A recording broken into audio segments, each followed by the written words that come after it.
punishinggrayraven's latest livestream has a lot to unpack. Let's get started. From a brand new alpha frame to free rewards, future character teasers, and even major gameplay updates. So let's go through everything important step by step. Let's start with the biggest reveal of the stream. Alpha is getting a brand new frame. This new version of Alpha will be an ice attacker with burn effects. What makes Alpha more important is that she is the second Thylotry character in the game after Limpidity, and on top of that, Alpha will also receive a fully voiced affection story, a brand new animated short, and a new final coating specifically designed for this frame. So it's very clear that Kuro wants to give their all for this character. And speaking of Alpha, the story content next patch also seems heavily tied to her and the Commandant. A brand new boss called the Vanguard will appear, and from the preview, it seems to be connected to the FOS Academy. Babylonia itself is also getting a major update with a completely new area called the FOS College, bringing additional story content into the game, which also has 4 new NPCs, Vanessa, Sika, Simon, and Holly Joe. But that's not all. Several characters will also receive their own side stories, including Alpha, Kamui, and Selena, so story players are going to have a lot to look forward to in the next patch. Now let's move on to the new coatings, because there are quite a few. First, Alpha and Veronica are both getting their SFX coatings, and secondly, arguably the more important part is that Limpidity is also receiving a gacha coating, which it is expected to cost around 17,500 black cards. This coating will also include a fully voiced story, and surprisingly, Commandants are also getting a free coating, which is a nice bonus. Now let's talk about gameplay content. A brand new mode called Shrouded Requiem is getting added next patch.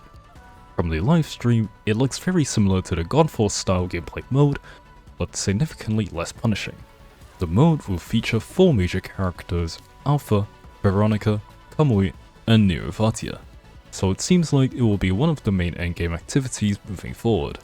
There is also a huge news for newer players. Limpidity, the game's first Thylotry character, is now officially getting a rerun, so if you missed her the first time, this is probably your best opportunity to pick her up.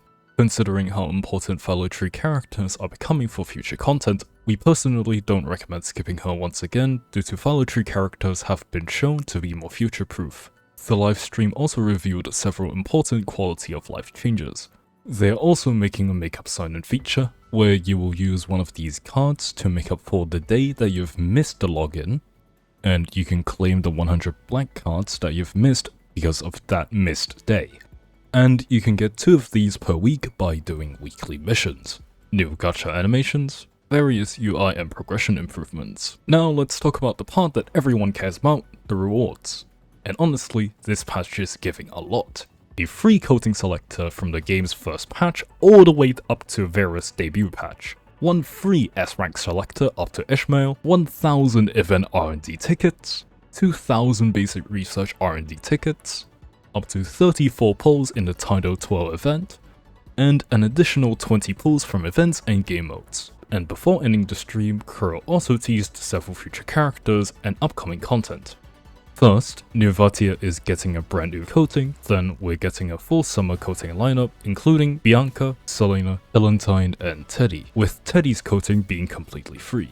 And finally, the stream teased future characters including Karenina, Valentine, Adelaide, and Leia. So clearly, Kuro already has a long roadmap planned ahead. Somehow we almost forgot about this in the recording, but BGR is going to have a collab with Data Life 5. Now was one of the biggest reveals in the livestream, and easily very unexpected, just like the Cyberpunk collab in Wuthering Waves. But unfortunately, just like the Cyberpunk collab in Wulwa, we don't really get too much information initially. But basing off what we can see in the background in the announcement, you can pretty much clearly see a clock in the background. And if you've seen the anime, it's pretty clear that this is synonymous with the character Tokisaki Kurumi. So it's pretty fair to assume that PGR is going to add Kurumi into the game. We also have 2 codes for you to redeem with this livestream, so don't forget to claim them. And that pretty much sums up everything important from the livestream. Personally, I think this was one of the best PGR streams we've had in a while, especially with the rewards. Alpha's new frame, and the amount of future content being teased. But what do you think? Are you excited for the new Alpha frame? And which character teaser caught your attention the most? Let me know down in the comments. Thanks for watching and have a wonderful day.